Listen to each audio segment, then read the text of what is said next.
सभी भक्तों को जय श्री राम। तो आइए रामचरितमानस का सुबह का जो पाठ है उसे आरंभ करते हैं।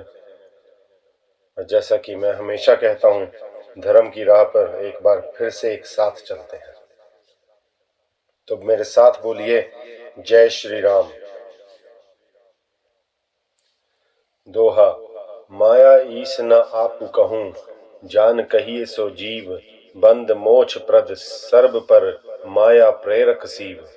जो माया को, ईश्वर को और अपने स्वरूप को नहीं जानता उसे जीव कहना चाहिए। जो कर्मानुसार बंधन और मोक्ष देने वाला, सबसे परे और माया का प्रेरक है, वह ईश्वर है। धर्म ते बिरति जोगते ज्ञाना, ज्ञान मोक्ष प्रद वेद बखाना। जाते बेगी द्रवौ में भाई, सो मम भक्ति भगत सुखदाई। धर्म के आचरण से वैराग्य और ज्ञान से और योग से ज्ञान होता है तथा ज्ञान मोक्ष का देने वाला है, ऐसा वेदों ने वर्णन किया है। और हे भाई, जिससे मैं शीघ्र ही प्रसन्न होता हूँ, वह मेरी भक्ति है जो भक्तों को सुख देने वाली है। सो स्वतंत्र अवलंब न आना, तही आधीन ज्ञान विज्ञाना। भक्ति तात अनुपम सुख मूला, मिले जो संत होई अनुकूला। वह भक्ति स्वतंत्र है और ज्ञान विज्ञान आदि किसी दूसरे साधन का सहारा अर्थात अपेक्षा नहीं है। ज्ञान और विज्ञान तो उसके अधीन है। हे तात, भक्ति अनुपम एवं सुख की मूल है और वह तभी मिलती है जब संत अनुकूल अर्थात प्रसन्न होते हैं। भक्ति की साधन कहूं बखानी, सुगम पंथ मोहि पावहि प्राणी। प्रथम ही विप्र चरण अति प्रीति, निज निज कर्म निरत श्रुति रीति। अब मैं भक्ति के साधन विस्तार से कहता हूँ। यह सुगम मार्ग है जिससे जीव मुझको सहज ही पा जाते हैं। पहले तो ब्राह्मणों के चरणों में अत्यंत प्रीति हो और वेद की रीति के अनुसार अपने अपने कर्मों में लगा रहे। यही कर फल पुनि विषय विरागा, तब मम धर्म उपज अनुरागा। श्रवणादिक नव भक्ति दृढ़ाही, मम लीला रति अति मन माही। इसका फल फिर विषयों से वैराग्य होगा। तब वैराग्य होने पर मेरे धर्म अर्थात भगवत धर्म में प्रेम उत्पन्न होगा। तब श्रवण आदि 9 प्रकार की भक्तियां दृढ़ होंगी और मन मेरे में लीलाओं के प्रति अत्यंत प्रेम होगा। संत चरण पंकज अति प्रेमा, मन क्रम वचन भजन दृढ़ नेमा। गुरु पितु मातु बंधु पितु देवा, सब मोहि कह जाने दृढ़ सेवा। जिसका संतों के चरण कमलों में अत्यंत प्रेम हो, मन वचन और कर्म से भजन का दृढ़ नियम हो, और जो मुझको ही गुरु पिता माता भाई पति और देवता सब कुछ जाने और सेवा में दृढ़ हो। मम गुण गावक पुलक शरीरा, गद गद गिरा नयन बह नीरा। काम आदि मद दम्भ न जाके, तात निरंतर बस में ताके। मेरा गुण गाते समय जिसका शरीर पुलकित हो जाए, वाणी गदगद हो जाए और नेत्रों से प्रेमाश्रुओं का जल बहने लगे, और काम मद और दंभ आदि जिसमें ना हो, हे भाई, मैं सदा उसके वश में रहता हूँ। दोहा। बचन करम मन मोरी गति, भजनु करही नहीं काम। तिनके हृदय कमल महू, करऊं सदा विश्राम। जिनको कर्म वचन और मन से मेरी ही गति है, जो निष्काम भाव से मेरा भजन करते हैं, उनके हृदय कमल में मैं सदा विश्राम करता हूँ। भक्ति जोग सुनी अति सुख पावा, लक्ष्मण प्रभु चरण नहीं सिरुनावा। यही विधि कहे कछुक दिन बीती, कहत विराग ज्ञान गुण नीति। इस भक्ति योग को सुनकर लक्ष्मण जी ने अत्यंत सुख पाया और उन्होंने प्रभु श्री रामचंद्र जी के चरणों में सिर नवाया। इस प्रकार वैराग्य ज्ञान गुण और नीति कहते हुए कुछ दिन बीत गए। सूप नखा रावण के बहिनी, दुष्ट हृदय दारुण जस अहिनी। पंचबटी सो गई एक बारा, देखी बिकल भई जुगल कुमारा।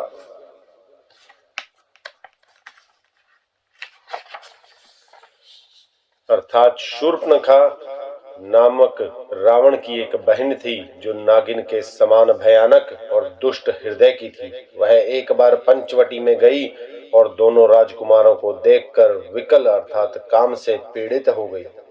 भ्राता पिता पुत्र उर्गारी, पुरुष मनोहर निरखत नारी, होई बिकल सक मन ही न रोकी, जिमी रबिन मणि द्रव सब ही बिलोकी। काक भिशुंडी जी कहते हैं, हे गरुड़ जी, शूर्पणखा जैसी राक्षसी धर्म ज्ञान शून्य कामांध स्त्री मनोहर पुरुष को देखकर चाहे वह भाई हो, पिता, पुत्र ही हो, विकल हो जाती है और मन को नहीं रोक सकती। जैसे सूर्यकांत मणि सूर्य को देख के द्रवित हो जाती है अर्थात ज्वाला से पिघल जाती है। रुचिर रूप धरी प्रभु पही जाई, बोली बचन बहुत मुस्काई, तुम सम पुरुष न मोह सम नारी, यह संजोग विधि रचा बिचारी। वह सुंदर रूप धरकर प्रभु के पास जाकर और मुस्कुराकर वचन बोली, ना तो तुम्हारे समान कोई पुरुष है, ना मेरे समान स्त्री। विधाता ने यह संयोग जोड़ा बहुत विचार कर रचा है। मम अनुरूप पुरुष जग माही, देखूं खोजी लोकति हुनाही, ताते अब लगी रही कुमारी, मनु माना कछु तुम ही निहारी। मेरे योग्य पुरुष अर्थात वर जगत भर में नहीं है। मैंने तीनों लोकों को खोज देखा, इसी से मैं अब तक कुमारी अर्थात अविवाहित रही। अब तुमको देखकर कुछ मन माना चित ठहरा है। सीतही चितई कही प्रभु बाता, अहि कुआर मोर लघु भ्राता, गई लक्ष्मण रिपु भागिनी जानी, प्रभु बिलोक बोले मृदुबानी। सीता जी की ओर देखकर प्रभु श्री रामचंद्र जी ने यह बात कही कि मेरा छोटा भाई कुमार है। तब वह लक्ष्मण जी के पास गई। लक्ष्मण जी उसे शत्रु की बहन समझकर और प्रभु की ओर देखकर कोमल वाणी से बोले, सुंदरी सुनु मैं उन्ह कर दासा, पराधीन नहीं तोर सुपासा। प्रभु समर्थ कौशलपुर राजा, जो कछु करही उन्हीं सब छाजा। हे सुंदरी सुन, मैं तो उनका दास हूँ, मैं पराधीन हूँ, अतः तुम्हें सुभिता अर्थात सुख ना होगा। प्रभु समर्थ हैं, कौशलपुर के राजा हैं, वे जो कुछ करें उन्हें सब फलता है। सेवक सुख चह मान भिखारी, व्यसनी धन शुभ गति विचारी, लोभी जसु चह चार गुमानी, नब दुहि दूध चहत ए प्राणी। सेवक सुख चाहे, भिखारी सम्मान चाहे, व्यसनी अर्थात जिसे जुए शराब आदि का व्यसन हो, धन और व्यभिचारी शुभ गति चाहे, लोभी यश चाहे और अभिमानी चारों फल अर्थात अर्थ धर्म काम मोक्ष चाहे, तो ये सब प्राणी आकाश को दूहकर दूध लेना चाहते हैं अर्थात असंभव बात को संभव करना चाहते हैं। पुनि फिर राम निकट सो आई, प्रभु लक्ष्मण पही बहुरी पठाई, लक्ष्मण कहा तो ही सो बरई, जो तृण तोरी लाज परिहरही। वह लौटकर फिर श्री राम जी के पास आई। प्रभु ने उसे फिर लक्ष्मण जी के पास भेज दिया। लक्ष्मण जी ने कहा, तुम्हें वही वरेगा जो लज्जा को तृण तोड़कर अर्थात प्रतिज्ञा करके त्याग देगा, अर्थात जो निपट निर्लज होगा। तब खिसियानी राम पही गई, रूप भयंकर प्रगटत भई, सीत ही सब देखी रघुराई, कहा अनुज सन शयन बुझाई। तब वह खिसियाई हुई अर्थात क्रोधित होकर श्री राम जी के पास गई और उसने अपना भयंकर रूप प्रकट किया। सीता जी को भयभीत देखकर श्री रघुनाथ जी ने लक्ष्मण जी को इशारा देकर कहा, दोहा लक्ष्मण अति लाघव सो, नाक कान बिनु कीन्ही, ताके कर रावण कहाँ मनो चुनौती दीन्ही। लक्ष्मण जी ने बड़ी फुर्ती से उसको बिना नाक और कान की कर दिया, मानो उसके हाथ रावण को चुनौती दी हो। नाक कान बिनु भई बिकरारा, जनु स्त्रव सैल गेरु के धारा, खर दूषण पही गई बिल पाता, थिग धिग तब पौरुष बल भ्राता। बिना नाक कान के वह विकराल हो गई। उसके शरीर से रक्त इस प्रकार बहने लगा मानो काले पर्वत से गेरू की धारा बह रही है। वह विलाप करती हुई खरदूषण के पास गई और बोली, हे भाई, तुम्हारे पौरुष अर्थात वीरता को धिक्कार है, तुम्हारे बल को धिक्कार है। तेहि पूछा सब कहे सी बुझाई, जातु धान सुनि सेन बनाई। थाए निसीचर निकर बरूठा, जनु पक्ष कज्जल गिरि जूठा। उन्होंने पूछा, तब शूर्पणखा ने सब समझाकर कहा। सब सुनकर राक्षसों ने सेना तैयार की। राक्षस समूह झुंड के झुंड दौड़े, मानो पंखधारी काजल के पर्वतों का झुंड हो। नाना वाहन नाना कारा, नाना युद्ध धर घोर अपारा। सूपनखा आगे करी लीनी, अशुभ रूप श्रुति नासाहीनी। वे अनेकों प्रकार की सवारियों पर चढ़े हुए तथा अनेकों आकार अर्थात सूरतों के हैं। वे अपार और अनेकों प्रकार के असंख्य भयानक हथियार धारण किए हुए हैं। उन्होंने नाक कान कटी हुई अमंगल रूपिणी शूर्पणखा को आगे कर लिया। असगुन अमित हो ही भयकारी, गनहीन मृत्यु विवश सब जारी। गर्जहि तरजहि गगन उड़ाही, देखी कटकु भट अति हर्षाही। अनगिनत भयंकर अशकुन हो रहे हैं, परंतु मृत्यु के वश होने के कारण वे सब के सब उनको कुछ गिनते ही नहीं। गरजते हैं, ललकारते हैं और आकाश में उड़ते हैं। सेना देखकर योद्धा लोग बहुत ही हर्षित होते हैं। को कह जियत धरहु दो भाई, धरी मारहु तिय लेहु छुड़ाई। धूरी पूरी नभ मंडल रहा, राम बुलाई अनुज सन कहा। कोई कहता है दोनों भाइयों को जीता ही पकड़ लो, पकड़कर मार डालो और स्त्री को छीन लो। आकाश मंडल धूल से भर गया। तब श्री राम जी ने लक्ष्मण जी को बुलाकर उनसे कहा, ले जानके ही जाहू गिरिकंदर, आवा निशिचर कटुक भयंकर। रहे उ सजग सुनी प्रभु कै बानी, चले सहित श्री सर धनुपानी। राक्षसों की भयानक सेना आ गई है। जानकी जी को लेकर तुम पर्वत की कंदरा में चले जाओ, सावधान रहना। प्रभु श्री रामचंद्र जी के वचन सुनकर लक्ष्मण जी हाथ में धनुष बाण लिए श्री सीता जी सहित चले। देखी राम रिपु दल चली आवा, बिहसी कठिन को दंड चढ़ावा। शत्रुओं की सेना समीप चली आई। यह देखकर श्री राम जी ने हंसकर कठिन धनुष को चढ़ाया। छंद कोदंड कठिन चढ़ाई सिर, जट जूट बांधत सो क्यों। मरकत सयल पर लरत दामिनी, कोटि सो जुग भुजग ज्यों। कटी कसी निशंग विशाल भुज, गही चाप बिसिख सुधारी कै। चितवत मनहु मृग राज प्रभु, गजराज घटा निहारी कै। कठिन धनुष चढ़ाकर सिर पर जटा का जूड़ा बांधते हुए प्रभु कैसे शोभित हो रहे हैं, जैसे मरकतमणि अर्थात पन्ने के पर्वत पर करोड़ों बिजलियों से दो सांप लड़ रहे हों। कमर में तरकस कसकर विशाल भुजाओं में धनुष लेकर और बाण सुधार कर प्रभु श्री रामचंद्र जी राक्षसों की ओर देख रहे हैं। मानो मतवाले हाथियों के समूह को आता देखकर सिंह उनकी ओर ताक रहा हो। सौरठा आई गए बगमेल धरहु, धरहु दावत सुभट। जथा बिलोकी अकेल बाल, रबहि धेरत धनुज। पकड़ो पकड़ो पुकारते हुए राक्षस योद्धा बाग छोड़कर बड़ी तेजी से दौड़े हुए आए और उन्होंने श्री राम जी को चारों ओर से घेर लिया। जैसे बाल सूर्य अर्थात उदयकालीन सूर्य को अकेला देखकर मंदेह नामक दैत्य घेर लेते हैं। प्रभु बिलोकी सर सकहि न डारी, थकित भय रजनी चरधारी। सचिव बोली बोले खरदूषण, यह कहु नृप बालक नरभूषण। सौंदर्य माधुर्य निधि प्रभु श्री राम जी को देखकर राक्षसों की सेना थकित रह गई। वे उन पर बाण नहीं छोड़ सके। मंत्री को बुलाकर खरदूषण ने कहा, यह राजकुमार कोई मनुष्यों का भूषण है। नाग असुर सुर नर मुनि जेते, देखे जिते हित हते हम केते। हम भरी जन्म सुनहु सब भाई, देखी नहीं असी सुंदरताई। जितने भी नाग असुर देवता मनुष्य और मुनि हैं, उनमें से हमने न जाने कितने ही देखे, जीते और मार डाले हैं। पर हे सब भाइयों सुनो, हमने जन्म भर में ऐसी सुंदरता कहीं नहीं देखी। यद्यपि भगनि कीन्ही कुरूपा, बद लायक नहीं पुरुष अनूपा। देहु तुरत निज नारी दुराई, जियत भवन जाहू दो भाई।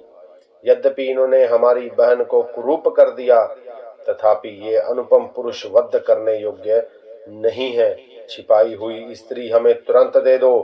और दोनों भाई जीते जी घर लौट जाओ। मोर कहा तुम ताहि सुनावहु, तासु बचन सुनी आतुर आवहु। दूतन कहा राम सन जाई, सुनत राम बोले मुस्काई।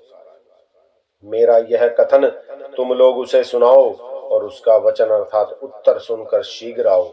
दूतों ने जाकर यह संदेश श्री रामचंद्र जी से कहा।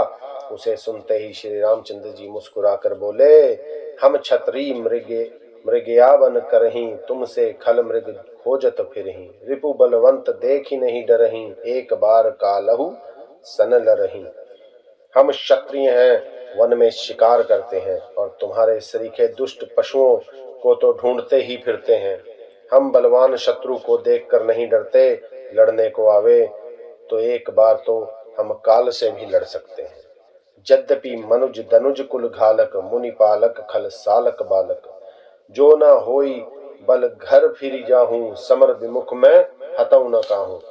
यद्यपि हम मनुष्य हैं, परंतु दैत्य कुल का नाश करने वाले और मुनियों की रक्षा करने वाले हैं।